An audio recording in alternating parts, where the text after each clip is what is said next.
The air in Black Moon Prison tasted like metal and despair. Lieutenant Axel Morgan of the Galactic Security Force awakened to find himself chained to a cold stone wall, his wrists bound by electromagnetic restraints that hummed with quiet menace. The prison, carved deep into the dark side of Luna, was notorious throughout the galaxy as a place where prisoners disappeared rather than served sentences. Axel blinked away the haziness of forced sedation, his military training automatically kicking in as he assessed his surroundings.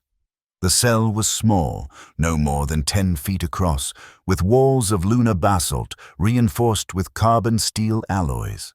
A dim blue light cast everything in an eerie glow, making the situation feel even more surreal. Across from him, similarly restrained, sat a female canid. Her fur was a striking azure blue that seemed to absorb the cell's light. Her ears, pointed and alert, twitched occasionally as she studied him with golden eyes that reflected hatred and suspicion. The thin prison jumpsuit did little to hide her athletic build, clearly evolved for speed and hunting. A Lunari, specifically from the Lunar Eye clan if the markings around her eyes were any indication. "Human," she growled, showing sharp canines. "Your kind finally decided to join me in captivity. How the mighty have fallen." Axel maintained his composure. "I'm Lieutenant Axel Morgan, GSF. And you are?" "Kira." "Not that names matter in this tomb." Her voice had the characteristic rasp of the canid species, part growl, part purr. "The Dravak cartel?" Axel asked, already suspecting who their captors were. Kira's ears flattened against her skull. "Who else trades in living cargo without discrimination? They're equal opportunity slavers." A tense silence fell between them. Axel knew the history. Decades of territorial disputes between humans and the canid tribes of Luna had created deep mistrust. The GSF had been established to maintain peace, but many Lunari saw it as just another tool of human oppression. "We need to," Axel began. "We don't need to do anything." "Human," Kira interrupted. "Your GSF probably arranged this. Another way to frame my people for something we didn't do? If that were true, would I be chained up beside you?" Axel countered. Before Kira could respond, heavy footsteps approached.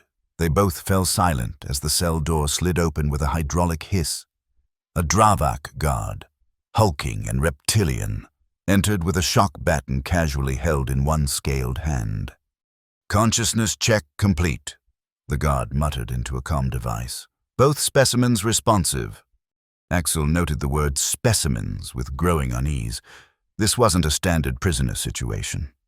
After the guard left, Kira strained against her restraints, muscles tensing beneath blue fur. "They'll separate us soon. That's when the real pain begins." "Not if we work together," Axel suggested. Kira lunged as far as her chains would allow, teeth bared. "I would rather die than cooperate with a human." In a move too quick for Axel to avoid, she managed to reach his forearm with her teeth, biting down hard enough to draw blood, but not deep enough to cause serious damage. The bite was a traditional canid power move, an assertion of dominance. Axel reacted on instinct. Instead of pulling away, he lurched forward and returned the bite, his blunt human teeth catching the sensitive skin where her neck met her shoulder. The effect was electric. Kira froze, her golden eyes widening in shock. Among canids, only equals bit back. It was an ancient code of respect that transcended language. Axel released her and sat back, blood trickling down his arm. "Now we're even. Can we discuss escape?" Kira stared at him, speechless for several heartbeats. Then, remarkably, the corner of her mouth twitched upward, not quite a smile, but no longer a snarl. "You know our ways," she said, more a statement than a question. "I've studied Lunari culture. GSF training included interspecies customs." "Book knowledge," she dismissed, but with less hostility. But you acted correctly. The bite exchange. It means something. It means we're in this together, Axel said firmly, whether we like it or not. Kira's ears swiveled toward the door. They're coming back. 2 guards this time. Axel tensed, preparing himself. When they unchain us, we move. I'll take the one on the left. To his surprise, Kira nodded. The right one is mine. They smell of fear beneath their aggression pheromones. Weak-minded. The door opened, and 2 Dravak guards entered, one with a shock baton, the other with a sedative injector. They approached cautiously. Specimens for lab transfer, the first guard announced. Stand procedure, sedate, then unchain. As the guard with the injector approached Axel, he feigned submission, lowering his head. Beside him, Kira did the same. Her ears flattened in apparent defeat. The guards relaxed slightly, stepping closer. The moment the first guard bent to inject Axel, he whipped his head up, smashing his forehead into the Dravak's sensitive nasal plate. Simultaneously, Kira sprang forward, using her body's flexibility to wrap her legs around the second guard's neck despite her restraints. The first guard stumbled back, green blood flowing from his shattered nose. Axel kicked out, striking the guard's knee with enough force to hear the crack of breaking cartilage. The Dravak collapsed, dropping the shock baton within Axel's reach. Kira had already rendered her guard unconscious with a precise application of pressure to the reptilian's neck, cutting off blood flow to its brain. She slipped free of the loosened grip and reached for the keycard on the guard's belt. Impressive, Axel commented as he managed to retrieve the shock baton. Save your admiration, Kira replied, though without her earlier venom. We're still in the heart of Black Moon. Using the shock baton, Axel disabled his restraints, then helped Kira with hers. They quickly stripped the guards of useful items, keycards, comm devices, and a small plasma cutter that could serve as a weapon in a pinch. Which way? Axel asked as they peered into the dimly lit corridor outside their cell. Kira's nostrils flared as she scented the air. Maintenance tunnels are that way, she indicated with a tilt of her head. I can smell the lubricant and coolant. Maintenance tunnels could lead to a hangar bay, Axel reasoned. From there, we might find a transport. They moved swiftly through the corridors, Kira's superior senses allowing them to avoid patrols. The prison was a labyrinth of stone and metal, designed to disorient and trap escapees, without Kira's canid senses. Axel realized he would have been recaptured within minutes. As they descended through maintenance shafts and service tunnels, the prison's alarm system finally registered their absence. Red lights began to pulse throughout the facility, and a monotone voice announced a security breach. They'll lock down the hangars, Axel warned as they crawled through a narrow duct. Then we need something they won't expect to lose, Kira replied. The Dravak have smuggling vessels, small, fast, with minimal security because they're not officially part of the prison fleet. Axel gave her an appraising look. How do you know that?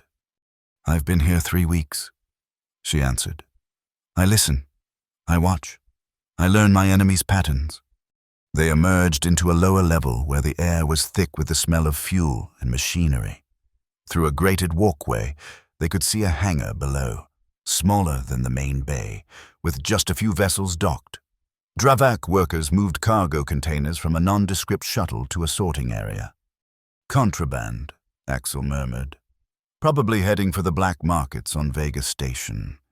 That shuttle is our way out, Kira said, eyeing the vessel's sleek lines.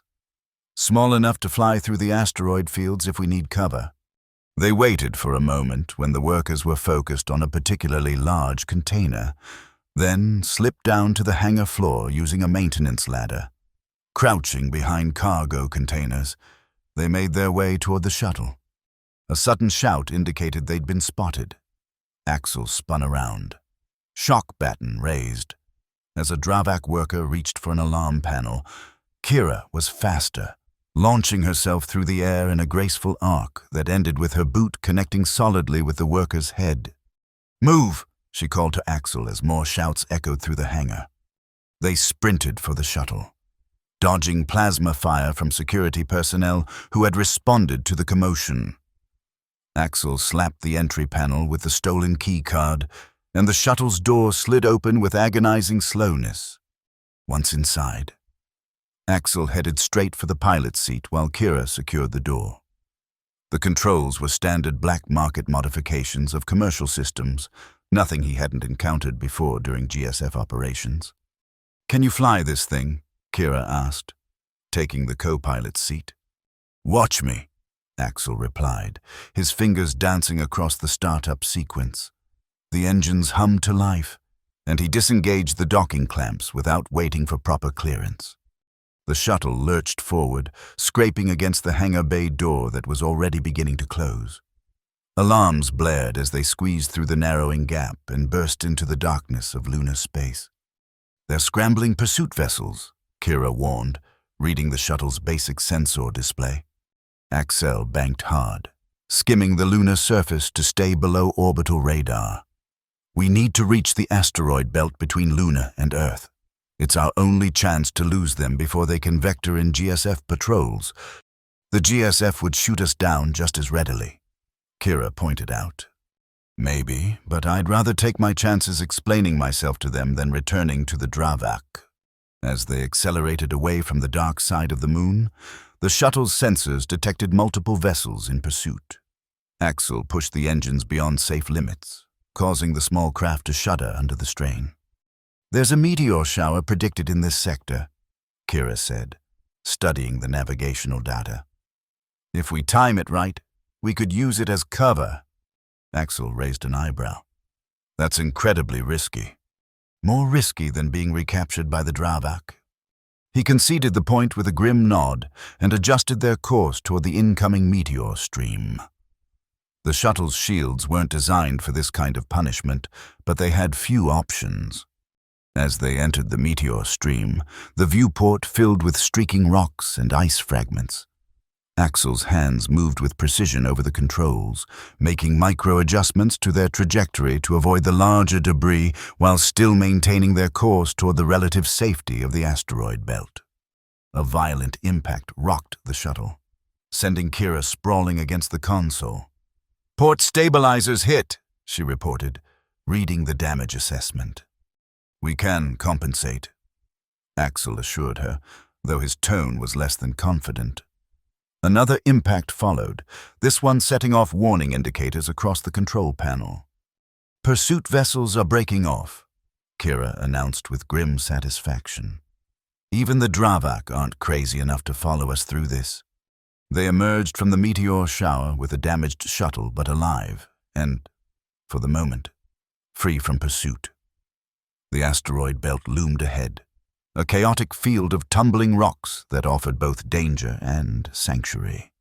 "We should head for Vega Station," Kira suggested as Axel navigated between larger asteroids. "It's neutral territory. The Dravak have influence there, but so do other factions. We could disappear into the population." "Vega is crawling with bounty hunters," Axel countered. "Do you have a better idea, Lieutenant?" The title came out with just a hint of sarcasm. Axel considered their options. "Actually, I know someone on Vega, a scientist who's independent of both GSF and Lunari politics. If anyone can help us understand why the Dravak held us, it's her." "Her?" Kira's ears twitched with interest. "A mate of yours?" "A colleague," Axel corrected, ignoring the unexpected pang of jealousy in Kira's tone. "Dr. Eleanor Reed, xenobiologist specializing in interspecies genetics." Kira's eyes narrowed. "And you trust this human?" "With my life. She's dedicated to truth, not politics." After a moment of consideration, Kira nodded. "Very well. But if this is a trap, I will kill you before they take me." "Noted," Axel replied dryly as he set course for Vega Station. They traveled in relative silence for several hours, each lost in their own thoughts. The shuttle's systems were stable enough for the journey, though Axel had to periodically adjust for the damaged stabilizer. "Why were you in Black Moon?" he finally asked, breaking the silence. Kira's ears flattened slightly. "I was investigating disappearances among my clan. Young warriors going missing during border patrols. The official story was desertion or accidents. But I knew better," her golden eyes fixed on him. "And you?" "Similar story. GSF personnel vanishing during routine missions near Lunare territory. Higher-ups suggested your people were responsible." "Convenient narratives," Kira observed. "Humans blame Canids. Canids blame humans. Meanwhile, the real predators operate unchecked." Axel nodded slowly. "The Dravak are just mercenaries. Someone's paying them to create tension between our peoples." "The question is who," Kira said, "and why?" Vega Station appeared on their sensors several hours later, a massive orbital habitat situated at a Lagrange point that made it accessible to multiple star systems.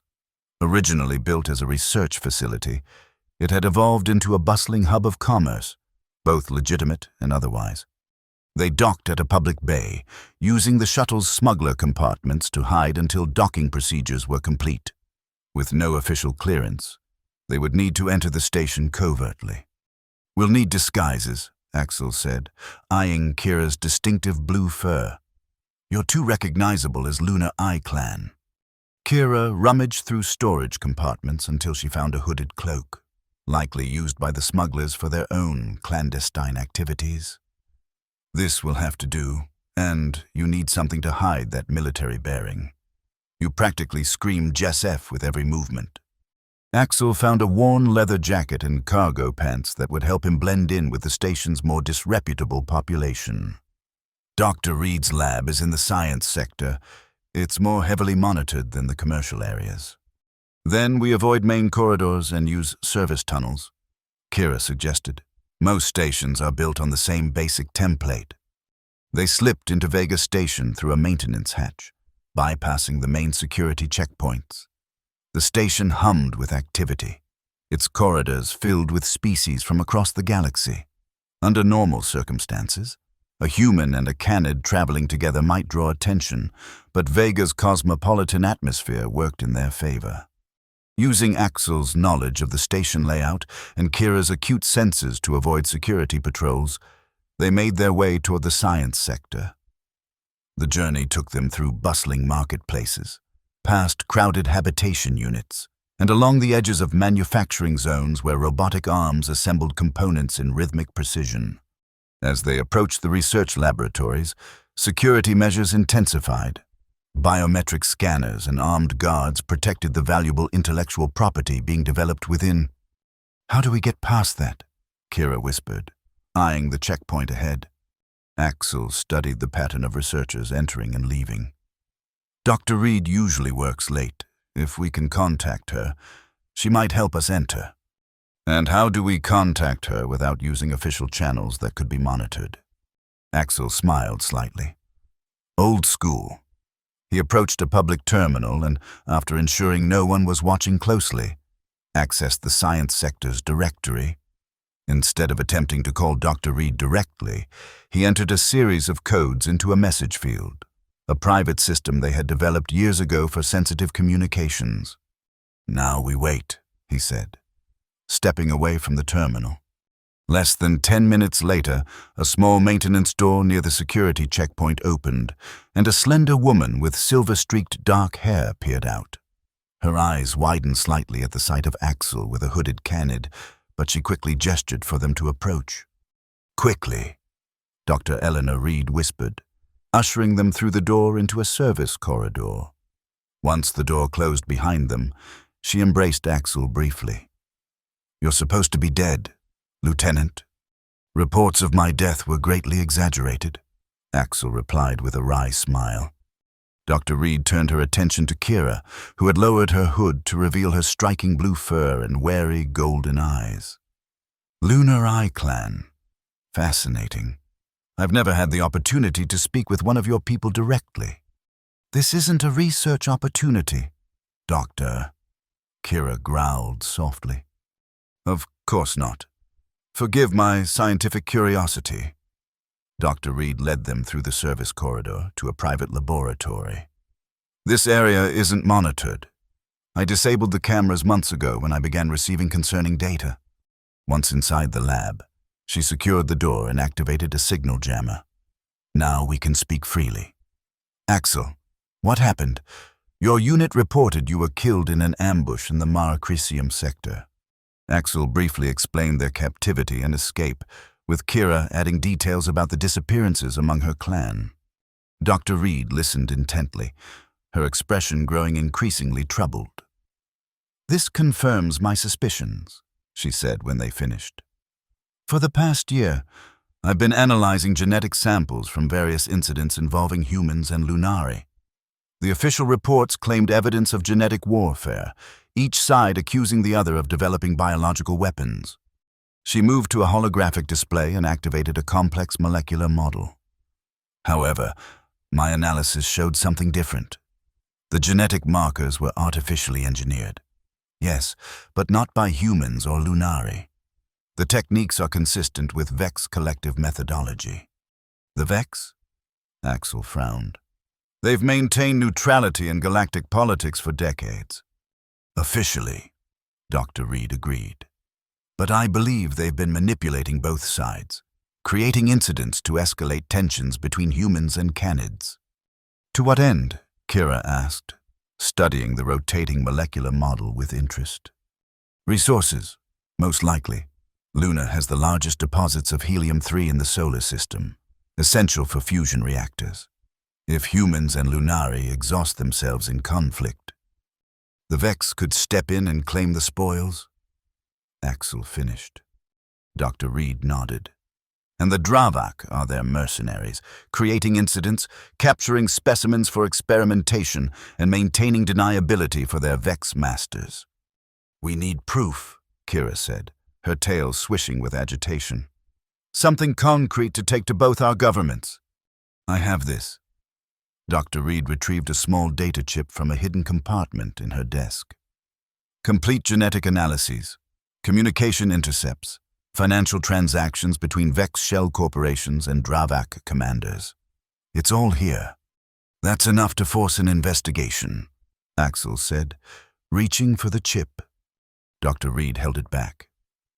There's a complication. The data is encoded with Lunari encryption protocols, stolen ones. To access it, you'll need authorization from someone with diplomatic clearance. Kira's ears perked up. The Peace Summit. It's happening in 3 days on Proxima Station. All the clan elders and human diplomats will be there. It's also heavily guarded, Axel pointed out. Getting in without proper credentials would be nearly impossible. Not if we use your credentials, Dr. Reed suggested. You're officially dead, but your biometric data is still in the system. I can reactivate your security clearance long enough to get you both into the human embassy on Proxima. And once we're in, Kira asked. You find Ambassador Chandler, Dr. Reed explained. He has the authority to access the data and present it at the summit. Axel pocketed the chip. It's risky, but it's our best option. They spent the night in Dr. Reed's lab, resting and planning their approach. The next morning, she provided them with new identities and passage on a supply ship bound for Proxima Station. Be careful, she warned as they prepared to leave. If the Vex realize what you're doing, they won't hesitate to eliminate you both. We've survived worse, Axel assured her. Thank you, Eleanor. The journey to Proxima Station was tense but uneventful. The massive diplomatic habitat orbited Proxima Centauri, the closest star to Earth's sun, symbolizing humanity's reach into the cosmos. Unlike the chaotic atmosphere of Vega Station, Proxima was a model of order and security, making their task both simpler and more dangerous. The human embassy occupies the entire northern quadrant, Axel explained as they approached. Security will be tight, but with my reactivated credentials, we should be able to enter through the service bays. And if they realize you're supposed to be dead? Kira asked. Then we improvise. The supply ship docked without incident, and they disembarked amid cargo containers bound for the embassy's kitchens. Axel's credentials, transmitted wirelessly ahead of their arrival, granted them basic access to the service areas. They navigated through storage rooms and staff corridors, avoiding the main diplomatic halls where security would be heaviest. Kira's hood remained up, concealing her distinctive features from casual observation. Ambassador Chandler's office is on the executive level, Axel whispered as they approached a security checkpoint. We need to get up there without being flagged for unusual access patterns.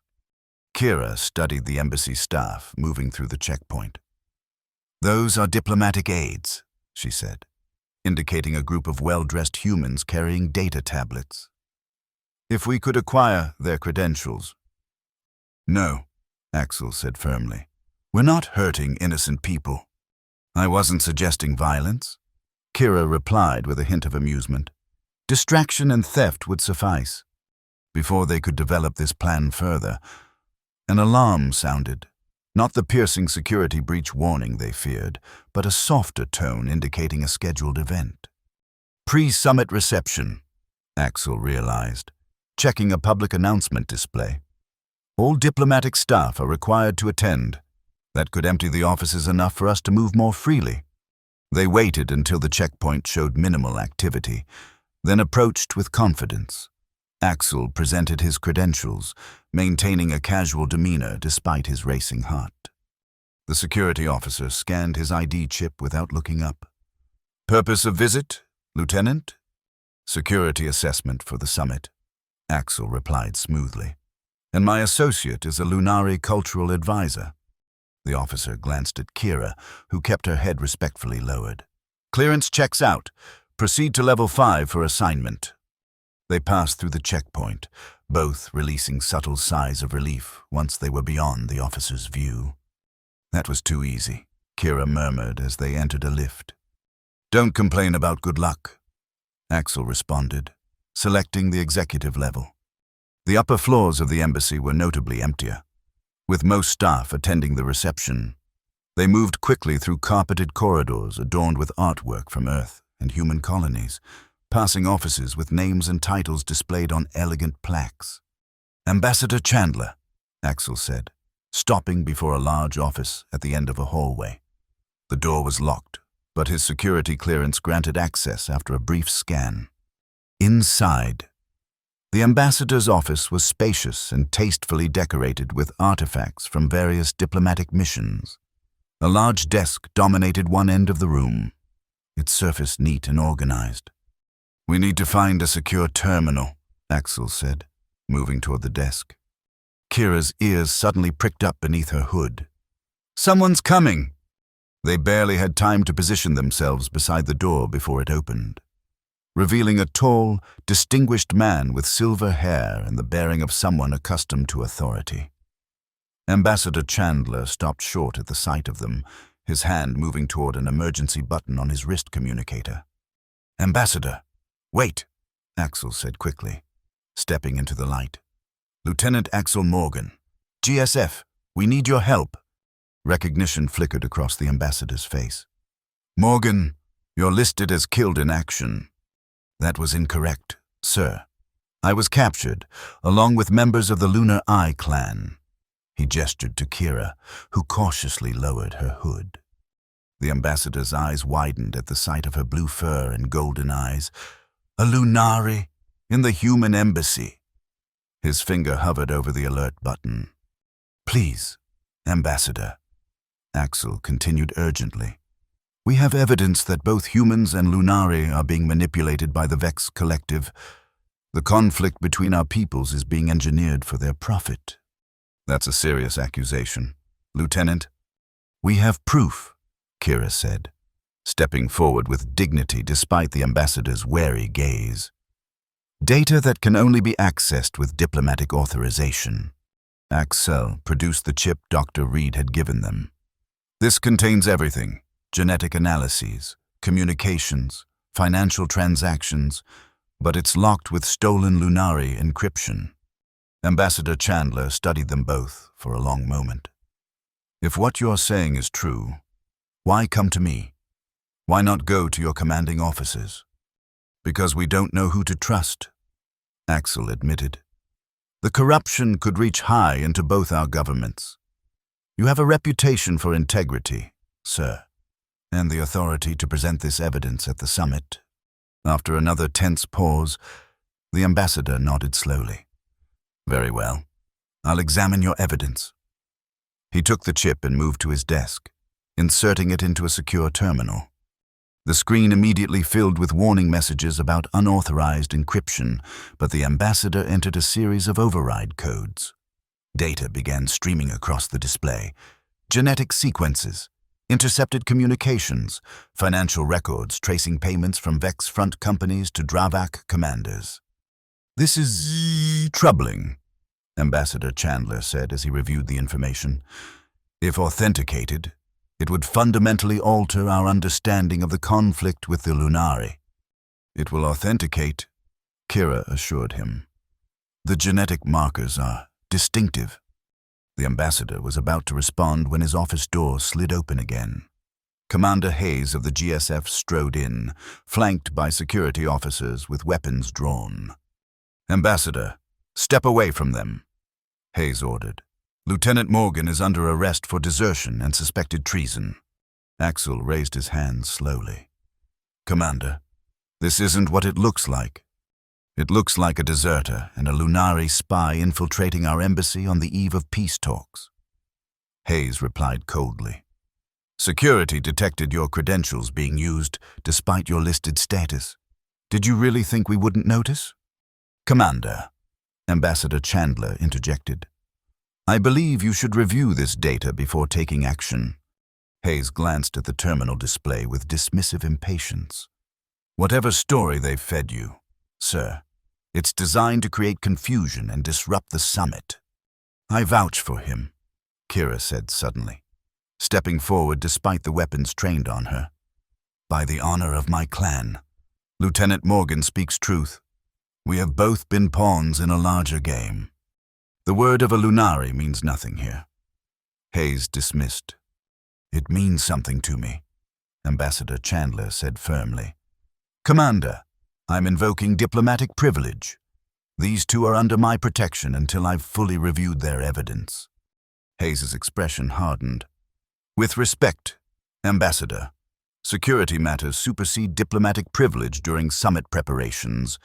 They'll be detained and questioned. If their story checks out, they'll be released. And if we disappear into another black site prison, Axel challenged. That's not how the GSF operates, Hayes insisted, though a flicker of uncertainty crossed his face. Isn't it? Axel pressed. How many GSF personnel have vanished near Lunari territory in the past year? Commander, how many reports have been filed suggesting Canid aggression without proof? Hayes hesitated, and in that moment, Ambassador Chandler made a decision. I'm attending the pre-summit reception. These two will accompany me as my personal guests. We can continue this discussion there, in public, with representatives from both sides present. That's highly irregular, sir, Hayes protested. So is detaining a Lunari diplomat within our embassy during peace negotiations, the ambassador countered smoothly. This young lady is clearly a representative of her clan. Treating her as a criminal could jeopardize everything we've worked toward. Hayes clearly didn't like it, but the ambassador's authority was difficult to challenge without creating a diplomatic incident. Very well, sir. But my officers will escort all of you. Security protocols must be maintained. The reception was being held in the embassy's grand hall, a soaring space with transparent ceiling panels that revealed the stars beyond. Diplomats from Earth and its colonies mingled with representatives from various Lunari clans, all maintaining careful courtesy despite the underlying tensions. As Ambassador Chandler entered with Axel and Kira flanked by security officers, conversations faltered. The unusual group drew attention immediately, particularly the sight of a blue-furred Canid in the human embassy. An elderly Lunari with silver-gray fur and ceremonial markings stepped forward, his expression a mixture of surprise and concern. "Kira, we believed you lost." "Elder Thorin." Kira greeted him with respect. "I was taken, not lost, and I have returned with knowledge that concerns us all." Ambassador Chandler addressed the gathering. "Distinguished representatives, an important matter has been brought to my attention that may significantly impact our negotiations. I request a special session to present new evidence regarding the tensions between our peoples." "What manner of evidence?" Elder Thoran asked, his gaze shifting between Kira and Axel with keen interest. "Evidence that the Vex Collective has been orchestrating conflicts between humans and Lunari," Axel stated clearly, his voice carrying through the suddenly quiet hall. "That the disappearances, the border incidents, the genetic warfare accusations, all were manufactured to push us toward war." Murmurs spread through the gathering. Commander Hayes stepped forward, his expression stern. "These claims are unsubstantiated. Lieutenant Morgan was reported killed in action but appears to have deserted his post. His testimony is suspect at best." "I vouch for him," Kira declared, standing tall despite the hostile stares from some of the humans present. "I was held prisoner alongside Lieutenant Morgan. We escaped together and discovered the truth." Elder Thoran studied her intently. "You would stand with a human against your own kind." "I stand for truth, Elder, as you taught me." Kira met his gaze without wavering. "The Lunar Eye clan has always valued truth above comfort." The tension in the room was palpable as the Elder considered her words. Finally, he nodded slowly. "The Lunar Eye clan will hear this evidence." Ambassador Chandler moved to a central podium and inserted the data chip into a public display system. "With your permission, I will share what has been brought to me," as the ambassador began to present the evidence. Genetic analyses showing Vex manipulation, financial records linking Vex corporations to Dravak mercenaries, communications indicating a coordinated campaign to escalate tensions. The atmosphere in the hall shifted from skepticism to growing alarm. Commander Hayes studied the data with increasing concern, his earlier dismissal giving way to professional assessment. "If this is authenticated," "It will be," Axel assured him. "Dr. Eleanor Reed performed the genetic analyses independently. Her reputation is beyond reproach." The presentation was interrupted by a sudden commotion at the entrance to the hall. Several staff members collapsed, and smoke began to fill the corridor beyond. "Security breach," Hayes called out, drawing his sidearm as his officers moved to protect the diplomats. Through the thickening smoke came figures in environmental suits, some with the distinctive scaled features of Dravak mercenaries, others moving with the fluid precision that marked Vex operatives. "They're here to stop the evidence from being presented," Axel realized, positioning himself protectively near Ambassador Chandler and Elder Thoran. Kira moved to his side, her posture shifting to combat readiness. "Or to eliminate everyone who's seen it." The attackers fired non-lethal suppression weapons, designed to incapacitate rather than kill, likely intending to stage an accident that would terminate the peace talks and eliminate key figures from both sides.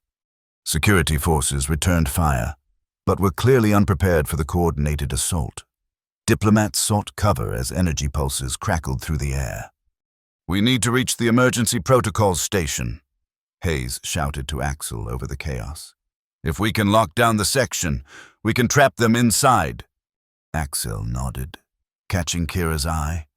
Without words, they formed a plan through mere glances, the kind of silent communication that usually took years of partnership to develop.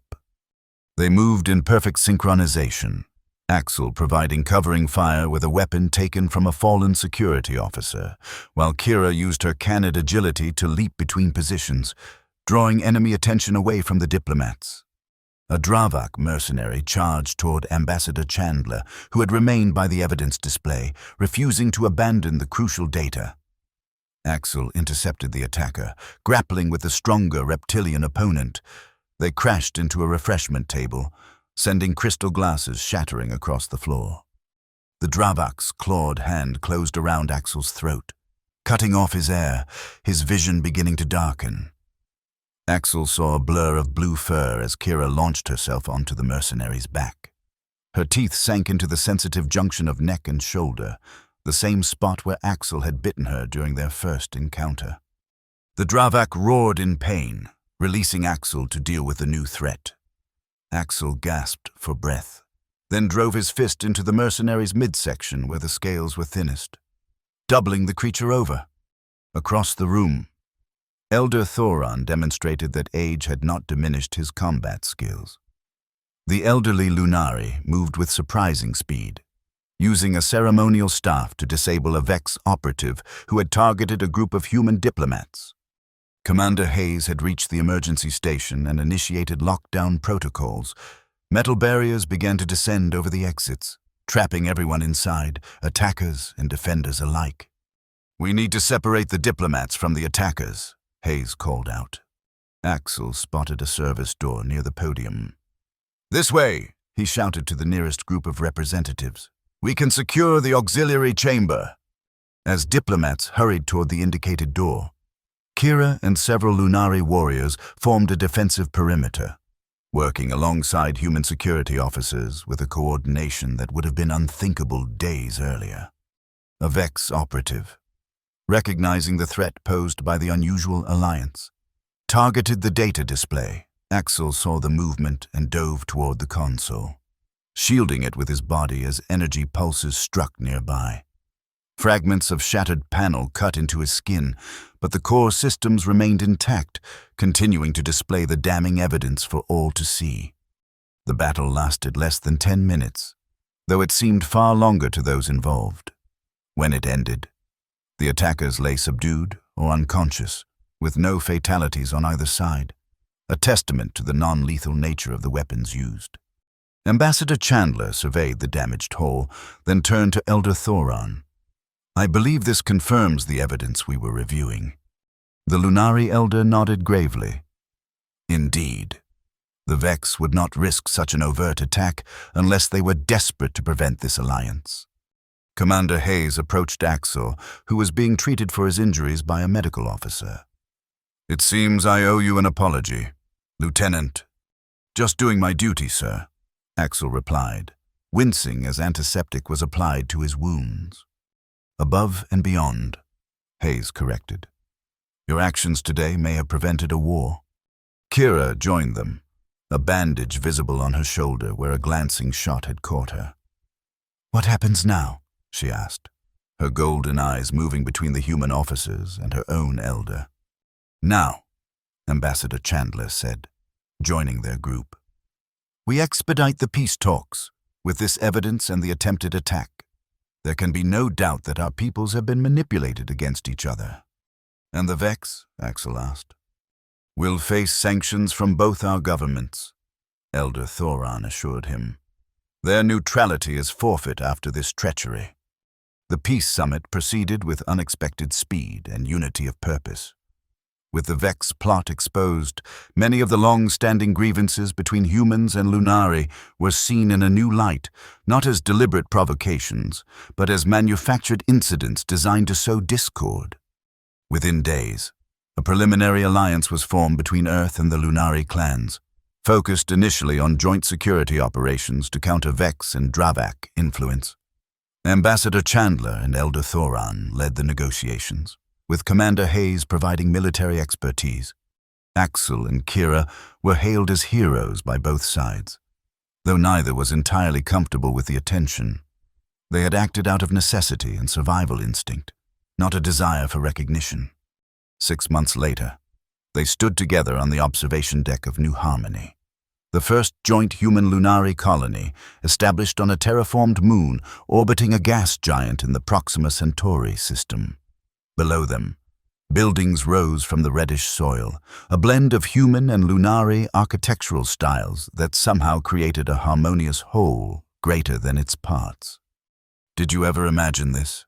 Axel asked, gesturing toward the growing settlement. "When you bit me in that cell, did you think we'd end up here?" Kira's blue fur gleamed in the light of the system's red dwarf star. Never, she admitted. I thought I would die in that prison, or escape alone. And now, she turned to face him, her golden eyes reflecting emotions that transcended species barriers. Now I understand why the bite exchange is sacred among my people. It changed everything. Axel smiled, reaching out to touch the spot on her neck where his human teeth had marked her months ago. The fur had grown back, but the memory remained. A moment when enemies became allies, and eventually something more. The ambassador wants me to head security for the colony, he said. Permanent assignment. Kira's ears perked up with interest. And you're considering it? Only if I have the right partner. His hand moved from her neck to gently touch her face. Someone who understands both cultures. Someone I trust with my life.